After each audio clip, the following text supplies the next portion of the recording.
The following program is presented to you by THT, the handshaking team, right here on SNME Radio. Listener discretion is advised. I'll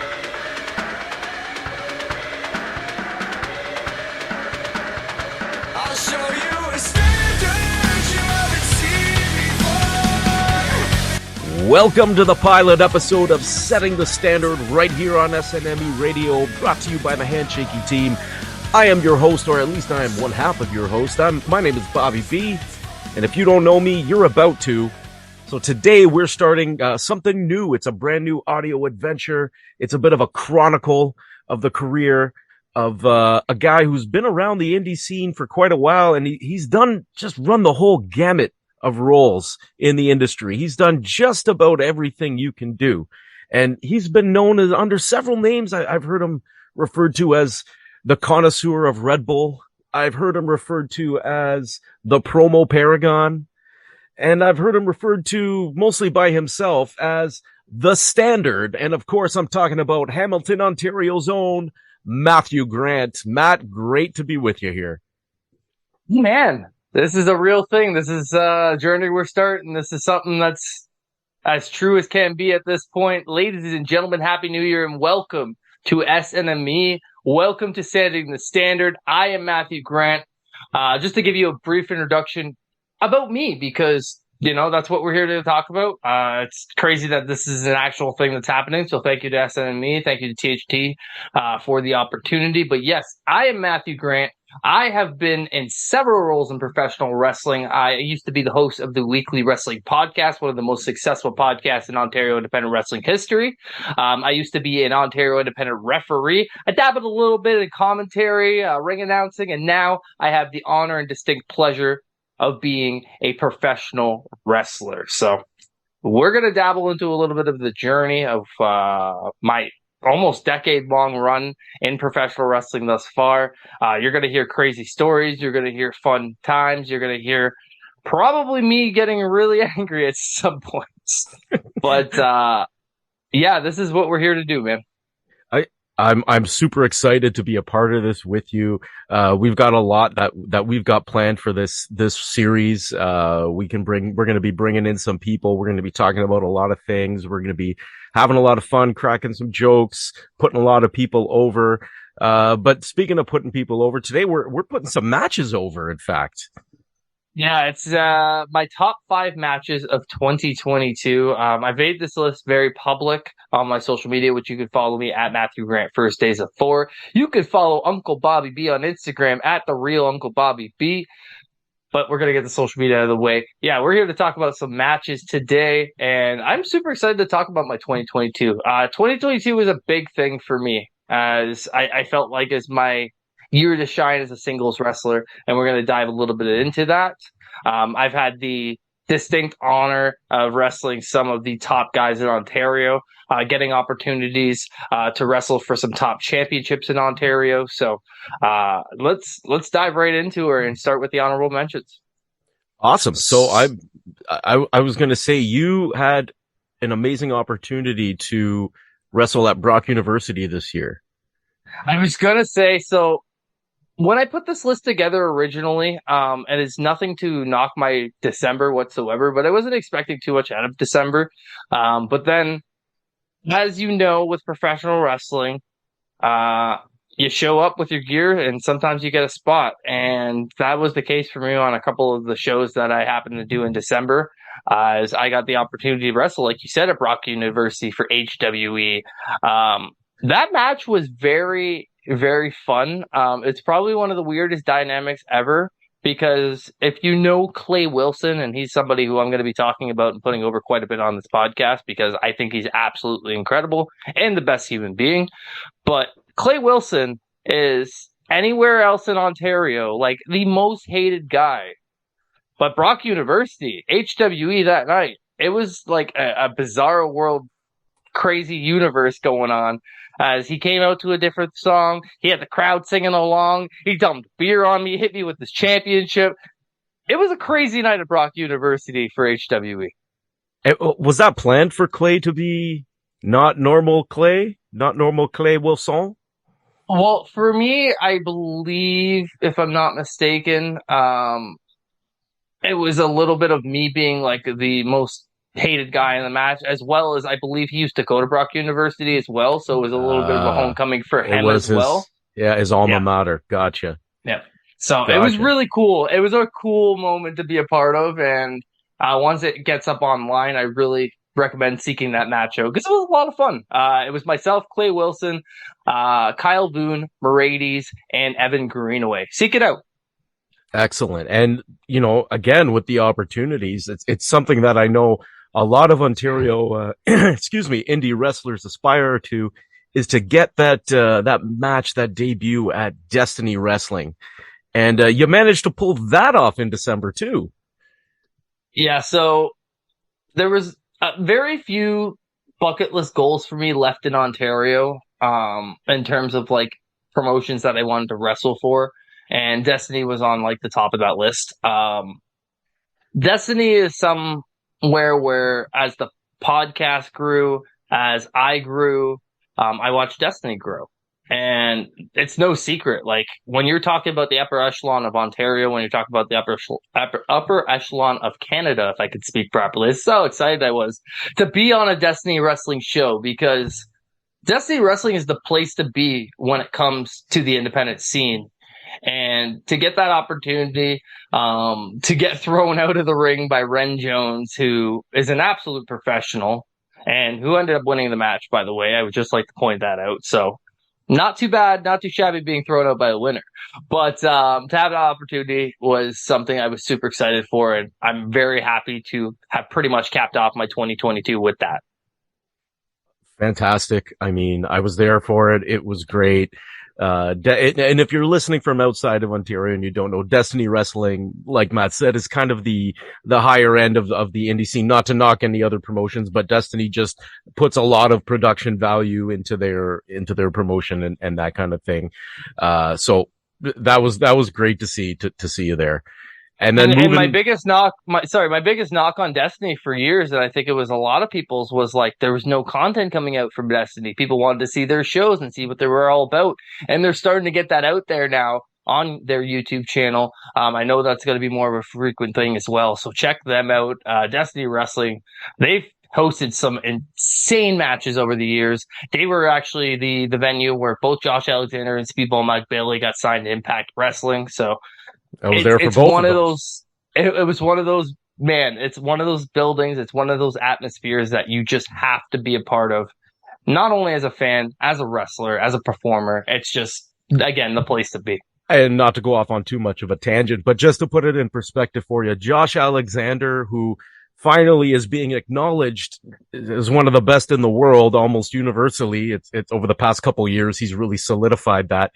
He's been the champion at Destiny for the last, I don't know, 4 or 5 years, give or take, a couple minor hiccups. I mean, we've got to see that guy work on a regular basis, and it was absolutely incredible. So to see you get your shot there, I really enjoyed it, and hopefully it's not the last time. But speaking of shots, you definitely took some shots because you wrestled against a guy who hits hard, and I'm talking about Big Ben Ortmans. Ben, one of my best friends on the planet, somebody who I've watched really take himself seriously, and that's again no knock to like what he was doing before, but like these last couple of years, the Big Ben we're seeing come out of, like the performer, the attitude, the game changing that he's bringing to the independents, and not only as a performer but as a promoter. Crossbody Pro Wrestling's his baby, and I've had a chance to do some really cool shit at Crossbody, which I'm sure we're going to be talking about on this podcast. And one of those very things was getting a chance to have the singles match with Ben. I didn't know what was going to be going on going into this year with Crossbody, as I was a tag team guy beforehand, and we're going to be talking about that with one of the matches on my list. But this was one of those matches for me where I got to prove that I could hang in a singles capacity, not only at Crossbody, but just as, my own person, not with Empire, but the standard Matthew Grant being a solo act. I mean, this year has really been your breakout solo year because I've seen you work a lot of solo matches, and you've definitely kind of solidified your reputation that you're not just a tag team guy. Like 100%, you've done that. You put the work in to do it, and you achieved it. So fantastic match with Ben at Crossbody Pro Wrestling, of course, and then you had a match with Josh Sin at HPW, which is Hamilton Pro Wrestling. Tell us about that. HPW is really special to me. It's where I trained. I've been a part of probably 95% of the shows, only missing literally any shows that I couldn't do because I was doing another event. Um, it's one of those things where for the first time in HPW, I was almost in a bit of a veteran role, and it's the weirdest thing to say out loud, but uh, we lost the tag team championships at the end of December, and it was one of those things where I wasn't too sure what we were going to be doing going forward with HPW. JT and I, David and I, my brother, um, we decided to kind of not go our separate ways, but do a little bit more singles work in HPW in 2022. So I had a triple threat with Joshton, Doc Richards, got attacked after the match. I ended up having to miss the March show, I believe, actually due to crossbody, if I'm not mistaken. And then going into the next show, I was in a 6-man tag against the Careless Dynasty, where he also got a chance to beat me again. And last and certainly not least, this match, this street fight. The very first time that thumbtacks were used in HPW, I'm very proud of that. It was crazy how that came to be. It was something I would have never anticipated Rip to allow, but it did happen. It was an atmosphere when it comes to that Germania Club, man.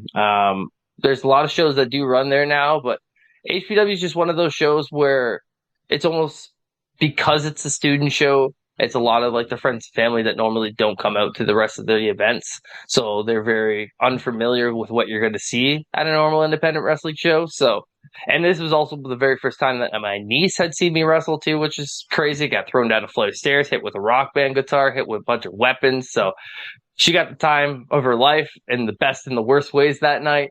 I did come up on top victorious. I made sure to throw her my shirt at the end of that match as a little bit of a souvenir. So, yeah, that match is really special to me. I'm really happy with my HPW run in 2022, and that was really up here for me. I think we definitely got to get Rip Impact on here one day and just talk about the whole story about why Thumbtacks is such a big deal. We can explain it, but I think it'll be better to just hear it come from Rip. 1,000%. So moving on from that, we're looking at Barry Wrestling. And if you don't know Barry Wrestling, people, you really should check them out. The content is up there, and they are one of the top promotions in Ontario. I'm telling you, they put on some great, really family friendly shows, which is great. And they put out an outstanding product. So tell us about the match you had with Puff and Pretty Ricky and Haley. Oh my God, that match is something else. Barry Wrestling is the best way I can put it, the sleeper promotion in Ontario. A lot of people slept on it for years while it just continued putting on show after show after show after show of constant good matches, constant good wrestling. And they've gotten to that point where the production's there, so they're putting out their content now on a frequent basis. So people are actually getting a chance to see what Barry Wrestling's all about. And that's something that makes me very happy because I've watched Barry Wrestling grow from the bottom up. I've watched him grow from literally one of the most slept on promotions to one of the most talked about promotions in Ontario. So in terms of this match, Real Life Blastoise, that's really all I have to say when it comes to Puff. Pretty Ricky, man. We brawled literally all around the Ferris Lane Community Church, from his gimmick table to the VIP area. I got thrown in a trash can at one point. He used a guardrail on me. I got double stomped from Puff's shoulders on. There was so much going on in that match, and that just as it pertains to me, I couldn't keep track of all the rest of them. That match was a lot of fun. I watched the footage back, and I'm like, it was a legitimate chaos, not only for us, but the camera crew that had to film it, keeping up with everything that was going on. Can't even imagine. My big goal for 2023 is to be a regular at Barry Wrestling. I think they have amazing shows going on, and that is one of those places where I'd like to be a regular because not just of how far they've come, but how far I've come. And I think the intertwining of finally getting an opportunity to do at least a decent program with Barry would be awesome. Absolutely. And shout out to Sean Gibson and the team at Barry Wrestling for just grinding it and putting out great shows and doing it organically. Like they just kept putting on good shows and more people started coming, word of mouth spread, and they've got a really good thing going over there. Yeah. I make the hour drive anytime I can to go see them. Yeah, if you're in the GTA and you're not going to Barry Wrestling, you're legitimately doing yourself a disservice. Like Sean, Jim, Brian, like the whole crew there at Barry are absolutely killing it and doing it on a monthly basis as well. So check them out. See, told you we're putting people over and it's Barry Wrestling now. So the last one of the honorable mentions before we move into the top 5 of 2022, we've got your match against Fight or Flight, which of course, Gabriel Fuerza and Von Vertigo. And that was against Amazingly Sweet, where it was a triple threat, I believe. Triple threat tag at, say, the C4 tag tournament show back. I believe it was in September, if I'm not mistaken. So for me, C4 was absolutely on the top of that list. Like I had the chance to cross that off before the Destiny thing, and that happened a couple times this year, and I'm very thankful for that on the pre-show on one show, and then getting the opportunity to do a main show against Fight or Flight and against Amazingly Sweet. Alex Mace and Chris Starra, two that are coming out of the IWS school who have come a long way as well. It was also their C4 debut. Gabriel Fuerza, Von Vertigo, like what more needs to be said about those guys? If you're familiar with the independent scene, you should obviously be familiar with those guys. If you have not seen any of these guys work, stop what you're doing right now. Literally stop this podcast right now. Go to YouTube, type in Von Vertigo, type in Gabriel Fuerza, Fight or Flight. These guys are absolutely amazing. I can't even say enough good things about these two. I truly believe we're going to see these two get signed sooner rather than later. They're that talented. They're that good. And to have the opportunity to share the ring with them, and again, with Chris Starr and Mason there as well, for C4 Wrestling, for such a prestigious tag team tournament, was something that I wasn't really anticipating happening this year, but I really don't have the words to describe how happy it made me to have that opportunity.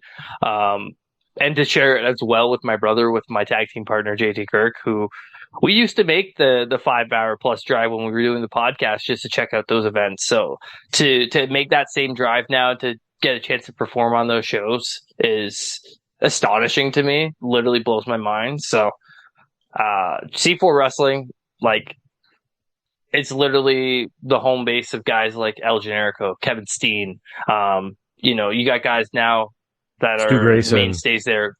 Stu Grayson, Uno, Speedball Mike Bailey, TDT. Like the list goes on and on and on of all the guys that have passed through C4. It is an honor to put my name in the record books with those guys to have been on a C4 show. And I hope again in 2023 that is another opportunity that I get. I can 100% echo everything you're saying about C4. It's about a 4-hour drive for me. Anytime my schedule allows and I can get tickets, I'm down at a C4 show. The crowd is a different vibe than you get in the GTA. The matches are top class. The talent that comes through there is amazing. Shout out to Alex Mays and Christara. Like you said, I've seen them work before, both here in Montreal.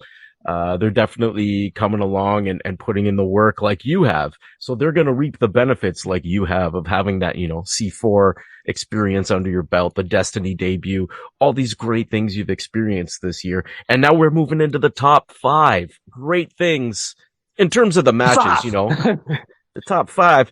So we got one that took you all the way out east to Nova Scotia, at New Acadie Pro. How was that? So it's actually New Brunswick. Sorry, excuse me, New Brunswick. I beg your pardon, New Brunswickers. Maritimes debut at Acadie Pro against two literally the best that the Maritimes have to offer in Hollywood Cole and Charlie Hubley. I've gone on record to say I want a round 2, a round 3, a round 4, round 5 with these guys. I truly think that Empire and Legit are legit together.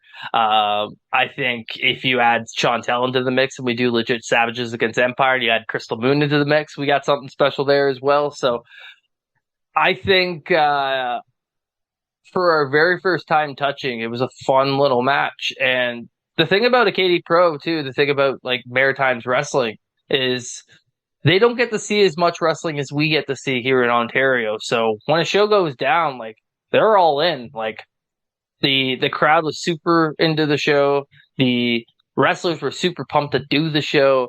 The promoters were super pumped to put on the events and provide for their fans, their hard earning crowd. So, or the hard earning.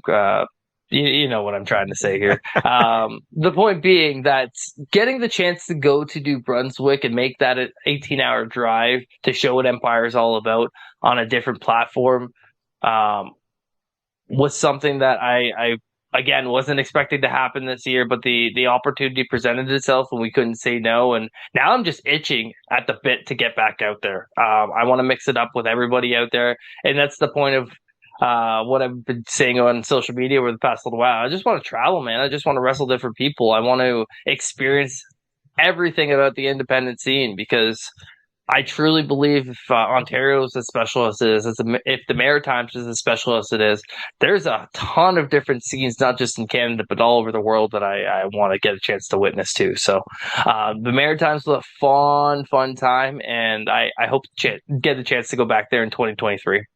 I think you're going to, and I'm also looking to get. I've never gone out east. I've been out west, not out east. I want to get out there too. Maybe we'll coordinate something when you're working out there. That sounds great. Yeah, and it, like you said, it's something to be said for we're kind of spoiled for choice in Southern Ontario. We got a lot of promotions. I think there's 6 in Hamilton alone, at least. So like 4 or 5, 6, something like that. But I mean, you go out west and there's not a whole lot of places for people to work. And you go out east and maybe there's some places, but the shows are more sporadic. So when they happen, they're really special. Not to say it's not special here, but you know, that lack of frequency makes them more of a big event. And I guess they got more of that big event feel rather than we're doing this every, 2 weeks. We're running a show. It's a more of a production and kind of thing. You know what I'm trying to say? Neither of us can do words today. Why use many word when few word do trick? Okay. That's it. So That's it. We'll talk about another one you had going back to HWE again, and we opened with the street fight at Brock University HWE, but this one was against Tyler Arrow. Tell us about that. We're gonna be talking about HWE quite a bit when it comes to this list because HWE really gave me the chance to grow as a singles performer in their promotion this year as the Cruiserweight champion. I went into last year having won the championship and wasn't exactly sure, honestly, how frequently they were going to run to give me the opportunity to defend that championship, as well as wasn't too sure who I was going to be facing in said defenses. We did a couple of Battle Zone tapings, which was really cool.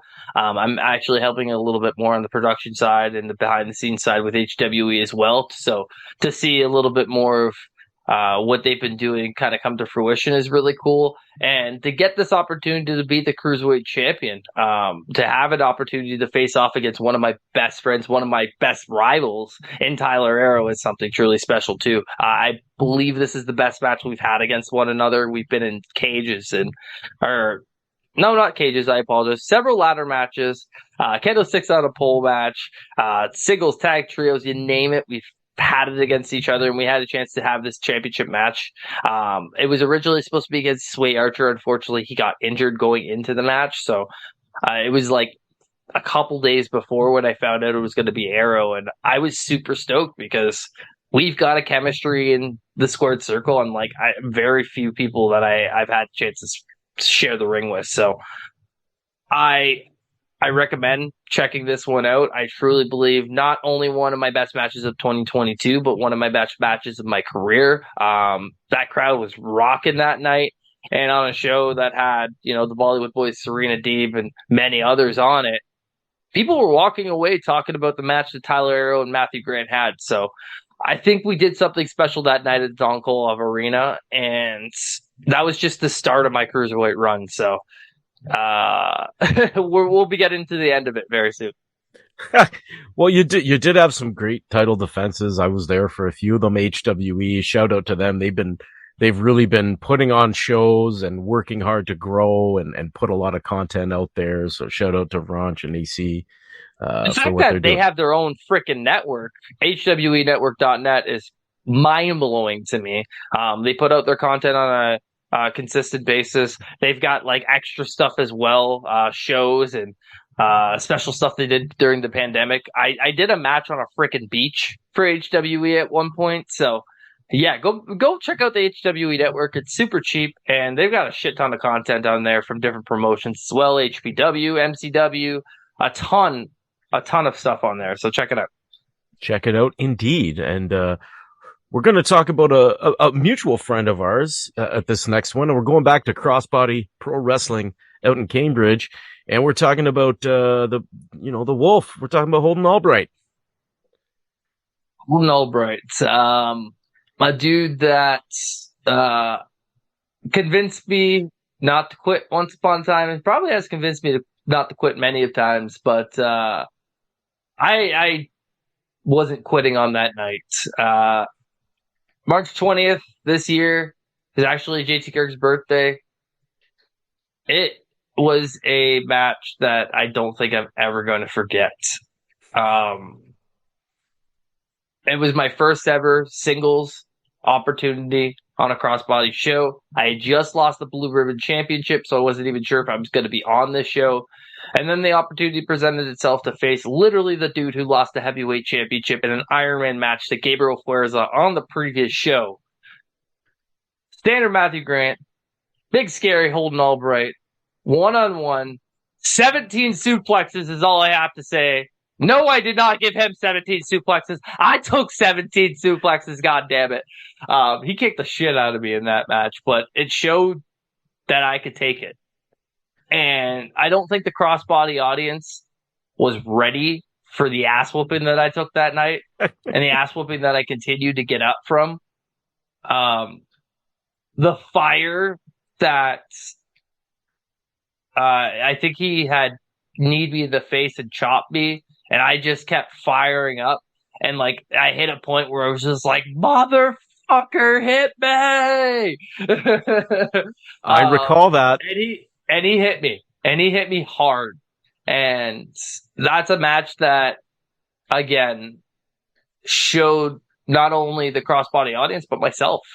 I proved to myself that night that I could hang with one of the best in Ontario and Holden Albright. I'd had a chance to wrestle him a couple times before. I wasn't satisfied, but that night was one of the very few times I'd walked away from a match happy and content. And again, as a performer, I'm the biggest critique. I critique myself. I'm the biggest critic. Yeah. Y'all know the Englishes I'm trying to go here.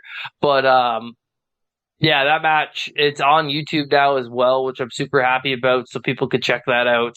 Crossbody's been doing some amazing things in the past several years, and now we're going into 2023, and they're starting the Uproar tapings coming up. They've got Family Day Feud coming up in February, so Crossbody's getting back to some crazy shit, and I'm super fucking stoked to be a part of it. I am here for it. I'm going to be there on the 6th, of course, at that Crossbody Uproar taping. So that should be extremely exciting. And since we're talking about Holden Albright, we're talking about another friend of Holden Albright, another friend of ours. We're talking about, and I'll go on record right now and I'll say it, he is the best unsigned talent in Ontario, and that's El Diablo, Gabriel Fuerza. So tell us about your match at HWE. So I had heard a few names thrown around for who I was possibly going to face on this October show. And when I first found out that it was going to be Fuerza, for one, to get the singles opportunity against him at this stage was something I was super excited about. I'd had a chance to wrestle him in a couple of different matches before.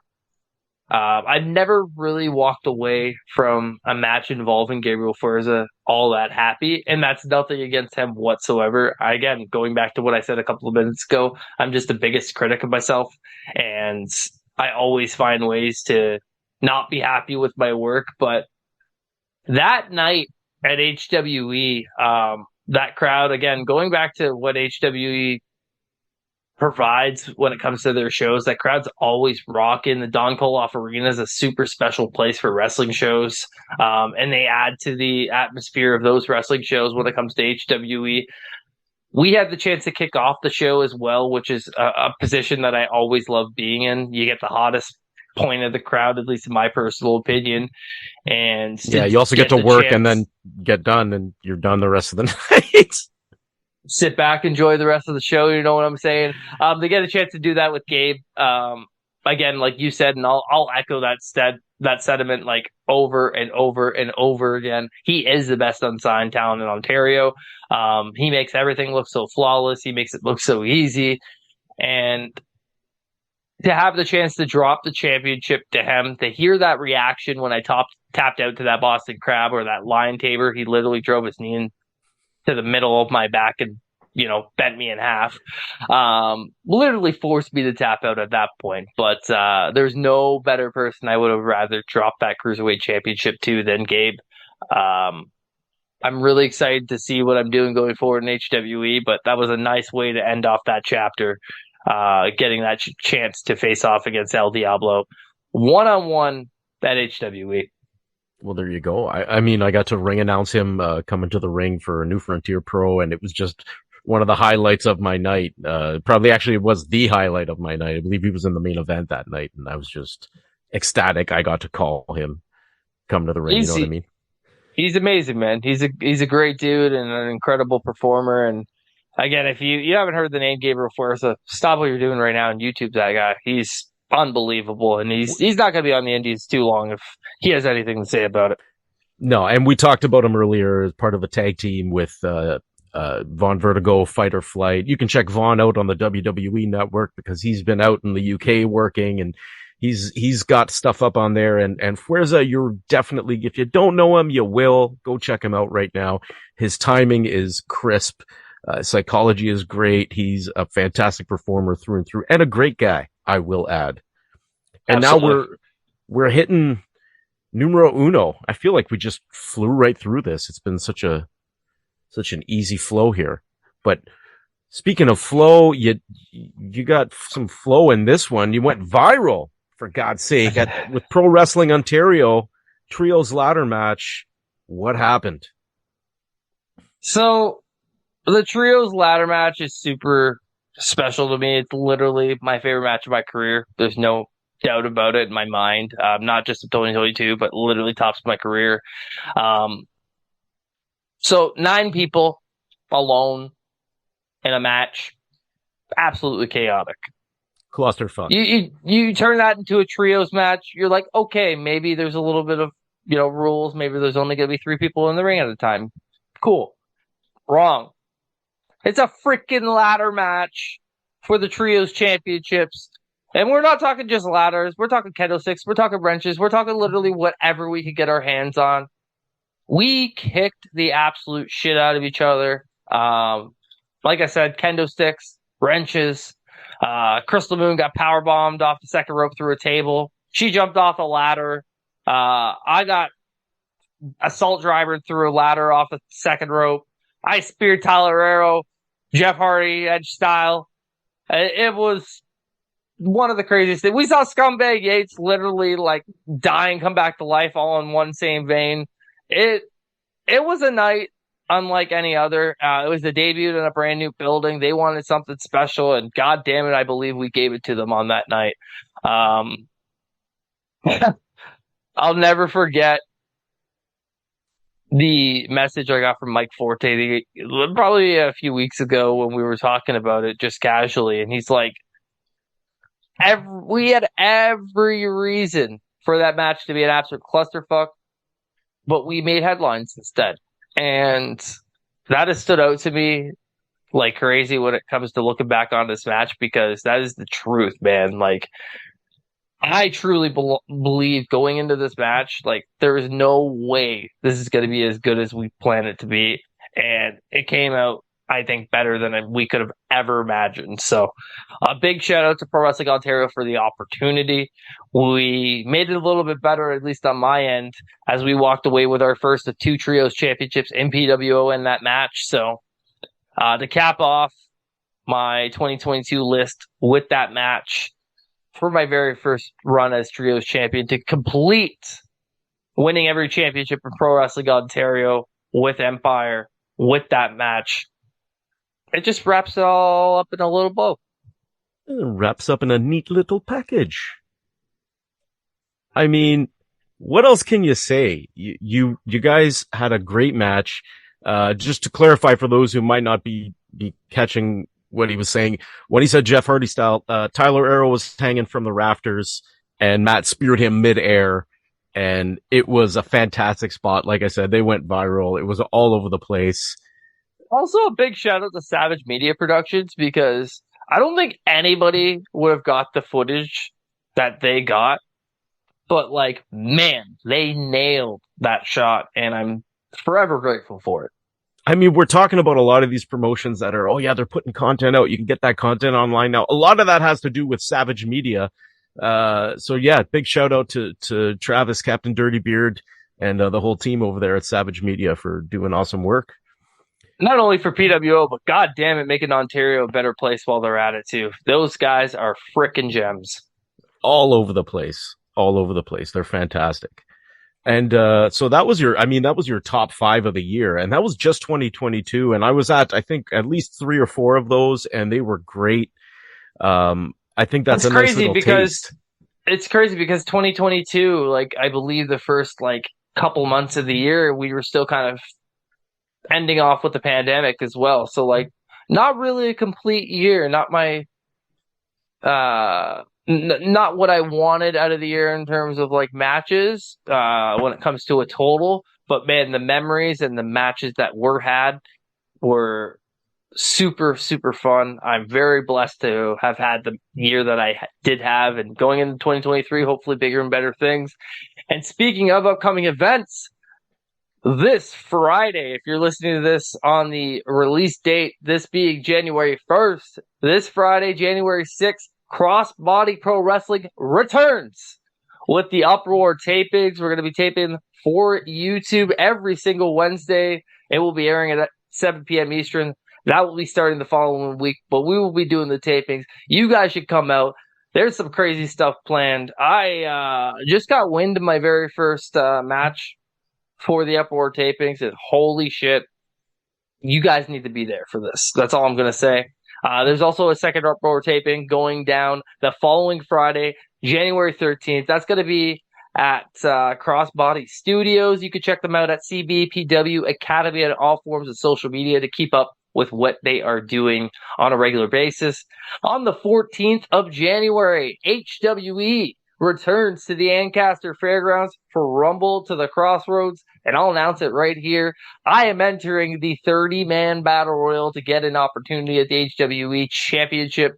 I'm a former Cruiserweight champion, and now it's time to move on to bigger and better things. I'm coming for that Heavyweight Championship. The show features the Royals Twins, the Bollywood Boys. There's a tremendous amount of names on the show. HWEnetwork.net for tickets. And last but not least, my last show for the month of January, and it kind of ties into our next episode as well. Pro Wrestling Ontario, the 5th anniversary, as I go one-on-one with Mark Shaw and one-on-one with my guest for the next episode, as Mark Shaw will be appearing on the second episode of Setting the Standard as we go through a 2018 Pro Wrestling Ontario retrospective, as we talk about the very first year of Pro Wrestling Ontario, me winning the Openweight Championship and everything behind it. We're going to have a nice little combo with Mark, and we're also going to talk real time. So we're going to talk about what happened at the Crossbody Uproar tapings, and we're going to keep you updated with what I am doing on the independent scene. If you want to keep up with that as well from not only this podcast, but through my social media. You can follow me at Matthew Grant. First date is a 4. You can check out THT, the Handshaking Team, at thehandshakingteam.com. And of course, we are exclusively on Sunday night's main event. That is Sunday night's main event.com. Wow, that was amazing. What a promotional package you just put together for all those upcoming events. And like you said, if you want to follow Matt on social media, hit him up there. You can follow me on Instagram at the real Uncle Bobby B. I don't use Twitter because it's a cesspool, but to each their own. And excited to have Mark Shaw on. We're going to talk about a whole bunch of stuff. I think for a pilot episode, this is going to leave you wanting a little bit more. And I think we're going to bring that to you. What do you say, Matt? I definitely think we're going to be doing that. So thank you guys. And like my good pal Brady says, Wu-Tang's for the children. Adios.